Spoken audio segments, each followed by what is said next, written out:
Step 2. Key differences. FBA versus FBM. In Step 1, we learned what FBA and FBM mean. Now, let's compare them side by side so you can see which fits your business better.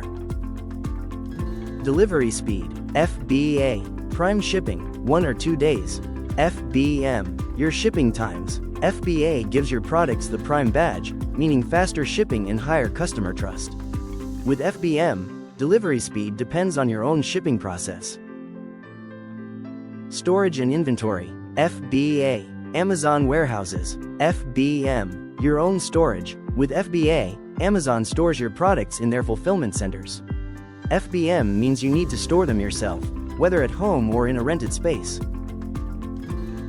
Customer service and returns. FBA, Amazon handles it. FBM, you handle it. FBA includes Amazon's customer service and returns processing. FBM requires you to answer questions and handle returns directly. Costs and fees. FBA, higher fees, less work. FBM, lower fees, more work.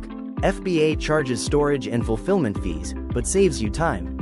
FBM usually has lower fees, but requires more hands-on effort from you.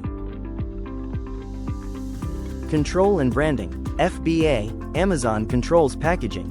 FBM, you control packaging and branding. FBA uses Amazon-branded packaging, which is fast but less personalized. FBM allows you to customize your packaging for a stronger brand identity.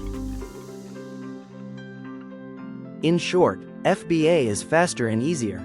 FBM is cheaper and gives you more control. Up next, Step 3. How much money do you need to start?